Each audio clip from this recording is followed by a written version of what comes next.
Social media is great for a lot of reasons. It helps you keep up with friends and family who live far away. It allows you to see pictures of your kids or grandkids. It even lets you know what a certain friend had for lunch. Okay, that's not a great reason. For all social media has going for it, there are clearly some disadvantages too. And chances are you already know them. The biggest downside? Everyone else's life looks perfect. No bad hair days, no boring Friday nights.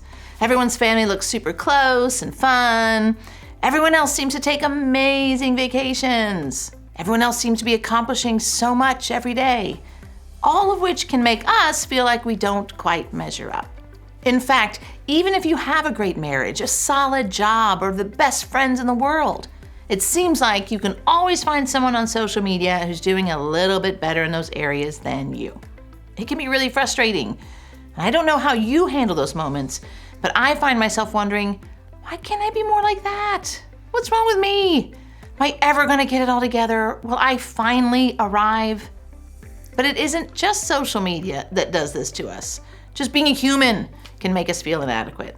If we're around other people at all, it doesn't take long before we find areas where we don't quite measure up to others.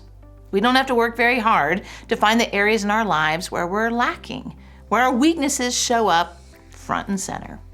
Maybe for you that happens with fitness. The last thing you want to do on any given day is walk for exercise, let alone run. The idea of eating healthier sounds overwhelming and frankly terrible. And the concept of losing a few pounds seems as likely as booking a trip to the moon. It's not happening. Meanwhile, you have a friend who's in great shape, who wouldn't think of eating a donut, and who weighs the same as they did in college. Let me give you some more examples. Maybe you have a friend who casually throws together gourmet meals for your group while you struggle just to boil an egg. Or maybe you have a tough time talking to people, and your sister can make friends in line at the grocery store. She makes it look easy, so what's wrong with you? Or maybe you know someone who keeps getting promoted while you've been in the same role for years. What are you missing? Or maybe you know someone who made a move to a new place and are loving their life, all while you feel stuck and unable to change anything. Whatever it is, all of us have a thing, something about us that keeps us from feeling confident in who we are, that makes it hard not to compare ourselves to others. It's something that pressures us to be different than who we are. And this thing can end up consuming us. It can go from being something about us to becoming the most important thing about us. When we look around and see others seemingly enjoying a better life, we begin to play a message in our minds, saying things like, I could never do because of this. I could never be because of this. That's impossible for me because I'm... Ultimately, we let our perceived weakness decide who we are and what we can be. It's a mindset where we become so consumed with who we're not that we don't have a perspective on who we are. For most of us, our insecurity, our feeling of being less than, is something we keep hidden inside. The people around us may not even know we struggle with these fears and insecurities, but we never forget it. This feeling is always there, reminding us that we're not as good, that we don't measure up, and that we're not what we could be compared to other people around us. Well, if that's you, the good news is that all of us can relate to this feeling. Comparison is part of the human condition. And here's more good news. We don't have to feel trapped by comparison and the fear that comes with it. For the past couple of weeks, we've talked about Moses and all the moments that could have limited him. But today we're going to talk about a part of his story that doesn't always get as much attention. We may hear about how Moses was rescued from the Nile River as a baby and raised as Egyptian royalty. We may talk about how Moses confronted Pharaoh. We may learn about how he led the Hebrew people through the Red Sea and then through a desert for 40 years. We may hear about these accomplishments and assume he was a natural-born leader. But Moses was actually just a regular guy. And like all of us, he had something he couldn't quite get over about himself. There was this thing he believed disqualified him from greatness, that limited who he thought he could be. But God saw him differently. Last week's scripture chronicled how Moses murdered a man and then ran away from everything he knew to hide. 1 week he was Egyptian royalty. The next he had a job taking care of sheep. And now he was living a far different life than the one he used to have. But then one day, Moses came across something a little unusual. A bush on fire, but not burning up. Which is a little weird, right? And as Moses made his way over to get a closer look, this burning bush started to talk to him. That's right, talk. This wasn't just a normal shrub on someone's lawn. And to make it even better, it was God's voice Moses heard. Now, while the whole idea of a talking, burning bush sounds crazy, God wasn't just doing something cool to get Moses' attention, although I'm sure he had it. God had a message for Moses, and it was this. He had heard the prayers of his people who were being imprisoned by the Egyptians. And then God delivered the kicker. He was sending Moses to deliver the Hebrew people from the Egyptians. But even though Moses was hearing this news directly from God through miraculous means, Moses wasn't convinced that this plan was a good idea. To recap, he had left Egypt on purpose and for a good reason, as he had killed someone, which was what pushed Moses away from Egypt in the first place. He had created a new identity and a new life, and now God wanted him to go back? But Moses didn't say that. Instead, he tried to humbly decline. Moses protested to God, "Who am I to appear before Pharaoh? Who am I to lead the people of Israel out of Egypt?" But God wasn't buying it because, well, he's God. God made it clear that Moses was his man for the job, that he would be with him. He even told Moses exactly what to say to Pharaoh. So Moses signed up then, right? No.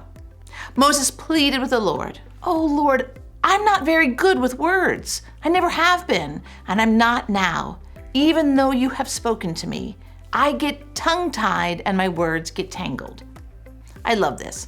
Moses was basically saying, you've got the wrong guy.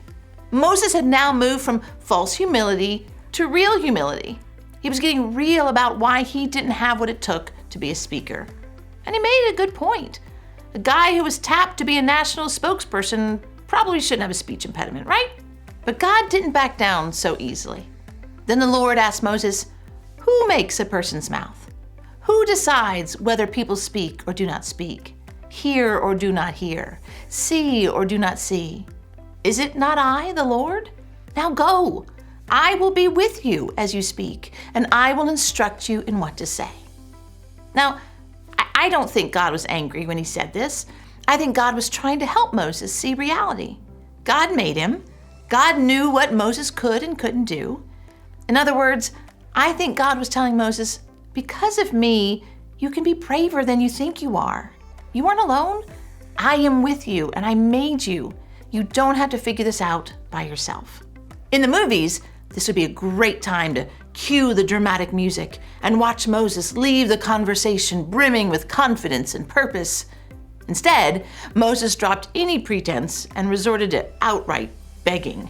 "Lord, please send anyone else."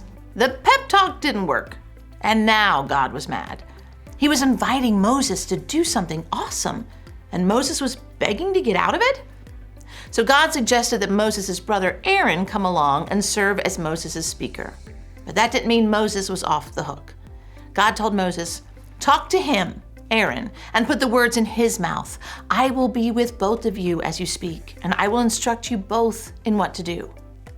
Even after God himself explained that a speech problem couldn't limit him, Moses still needed a shot of confidence. And when Aaron was brought in to be the front man, God made sure Moses knew just how certain he was that Moses was the right choice. He told Moses to give Aaron the words to say. God was still calling Moses to lead his people, even though Moses had a speech problem, even though he was afraid, even though he didn't feel qualified. Because even though Moses was limited by his weakness, God wasn't. And that's just as true for you and me. God isn't in denial about the things we think limit us. He just knows he's capable of working in spite of them, to make us braver, to make us confident, to allow us to be part of his plan, even when we feel unqualified to do something. And here's what I think we can take away from this exchange between God and Moses. Don't let fear hold you back when God calls you forward.